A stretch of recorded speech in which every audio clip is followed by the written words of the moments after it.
Okay,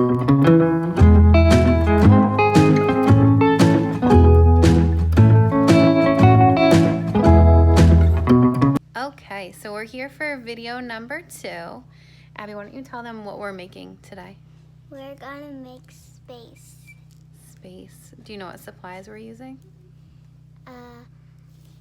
We're using watercolors and some crayons and oil pastels. We are. Are you excited? Yeah. Yeah, it's gonna be fun. This will be fun to make this with Abby. So we'll see how this video turns out. Okay, so the first thing that we're gonna do on our paper, we have watercolor paper here. You can use any paper that you want. Thick paper is better, but computer paper will work, anything like that, but watercolor paper would be best if you have any of that. You could also draw out your planets and stars and everything with pencil first if you would like to do that, but we're just gonna go right to it. We're using oil pastels and crayons. What color is your first planet gonna be? Blue. That's what I have too. This is kind of like a purple blue. When you're drawing these, you want to make sure you press really hard, especially if you're using crayon. And the more you fill in your planets, the better. Because after we do this, we're going to paint over it with watercolors. And oil pastels have oil in them, obviously, and then crayons are like wax. So when you paint over them, the watercolor won't go where you have crayon or oil pastel. It'll just go around. Nice. So we are not making specific planets really. This one's kind of like Earth, but you can make yours really like scientific. You can look at actual pictures. You could go, if you have a space book, you could use that for inspiration, or you can just use your imagination and kind of come up with whatever planets that you want. What other things in space besides planets are there, Abs? There is stars. There are stars. There are also nebulas. There are maybe some meteors. And there is the Milky Way. Yeah. We're part of the Milky Way, aren't we?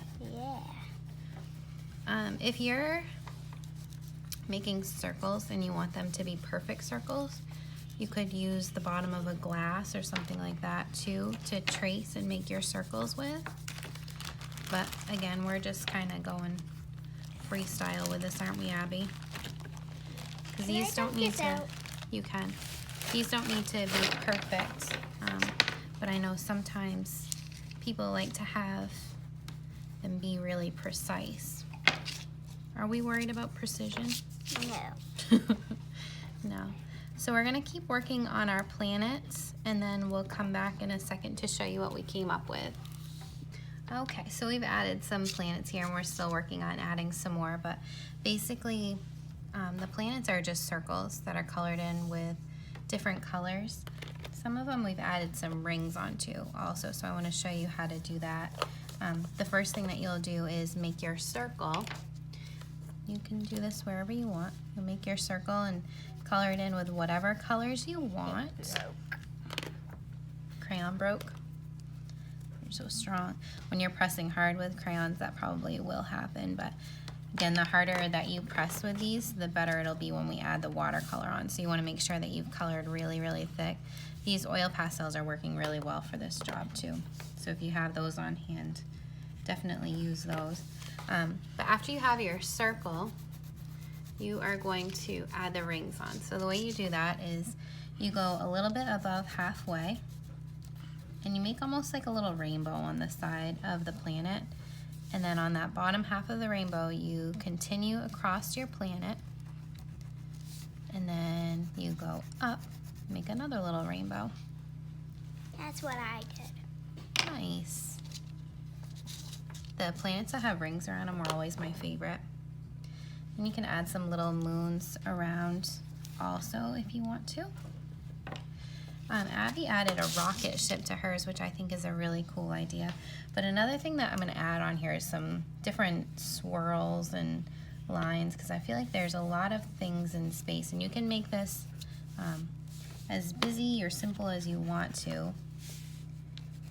And if you use white crayons, Try not to break this because it's the only black we have. yeah, you gotta be careful then, huh? If you use white, it doesn't show up now, but when you paint over it, it's gonna look very cool. So I always like to use white because it's almost like a surprise. When you paint over it, it'll kind of reveal it. Which part's your favorite on your picture, Abs? My son. I like your sun too. We have no sunshine shining today, but the sun's still there even though it's not shining. Can I use a white tube? Yes. So the next thing that I'm going to add onto mine is the stars. I'm going to add a couple of shooting stars. So I'm going to make those just How do like you make this. shooting stars? So I draw the star first and color that in really I haven't thick. used a star. And then after, you just make some lines that are coming off of it. I'm going to add some different colors to these lines too to make it a little bit more exciting. Orange. And red. Do you think I should just have one shooting star or should I make more than one? More than one. Okay. Another one over here. After these shooting stars, we're going to fill in the rest of the page with almost like polka dots all over it. Do you know what color stars are? Nope. Did you know that when it's nighttime, the sun turns into a star? The sun is a star, even in the That's daytime. technically what I said. Yeah. I forget sometimes that the sun is a star though, because it's so much closer to us. I so never do. You never do? Some things I just don't forget. They just stick in your mind. That's Like pretty that cool. time when Daddy built a snow fort before us. That was a fun memory. So I'm making white stars on here right now. I'm just making little dots. So they're hard to see right now, but when we paint over it, those will all pop out. Now I'm gonna go back and add some yellow stars in here too. There are actually red stars. There are blue stars. But to us here, because we're so far away from them, they all kind of, Look yellow. yeah, or white in the night sky. But I think I'm gonna add some different colored little dots on here too, because I think it'll look neat when we go in and add the watercolors. Okay, so we have all of our planets and our stars drawn on our paper. Now we're gonna do the watercolor part. So you can really use whatever brush Wait, you want. I need but- purple. Oh, gonna add one more planet. I'm gonna start with painting. So when we look into space, you have some over there too if you want to use those. The sky, like what color does the sky look in space? It looks black. Pretty much, right? I think that for mine, ooh, look at those, Abby. Look how the stars are just shining out. And when you go in, like when you go out to space, it's kind of like different colors, like blue, purple. Yeah, I love the photographs of the It's nebulas working, and those Mama. kind of things. Nice. So you can paint right over the things that you've drawn because the water doesn't want to be where those things are because of the oil and the wax just rejects the water. So paint right over your stuff and it's gonna make it all pop out. So I'm using mostly black and dark colors, but I'm also gonna add in some pinks, purple, finding all these stars that we colored before. Now they're all popping out, aren't they? And doing some blue I like the blue. and some purple. So the more water that you use, probably the better. Because we're gonna add salt to this in a second. And the salt will only do its magic if the watercolors are really wet still. So you wanna work pretty fast so that your page stays wet. So I would use probably a bigger brush on yours, Abby, and then add lots of water. That way when you add your salt on there, it'll stay wet during that part too.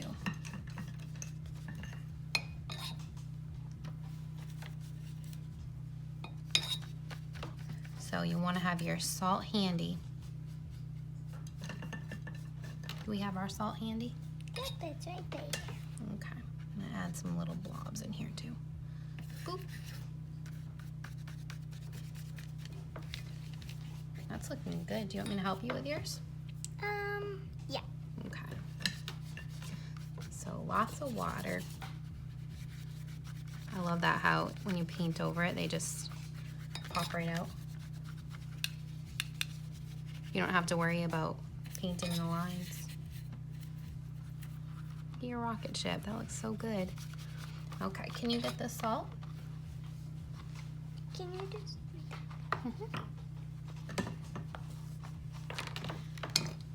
Thank you. So we have kind of a thick, coarser salt, but really any kind that you have on hand is gonna work. So the salt has a reaction with the watercolor. And when this dries, you'll be able to shake the salt off and it's gonna leave a texture on your picture. I think that's enough salt on mine. Is yours all salty? I don't think mine's wet enough. I think it will be, especially in these areas. So we'll see how the texture turns out on yours. We'll show you what we come up with for final results.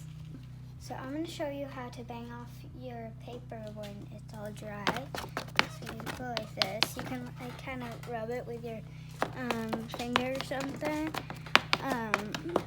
It kind of works easier with this. Ooh, look at that texture, Abby. So it's kind of like... That's pretty cool. And thank you for watching our video. I hope you have a nice time making yours. Bye.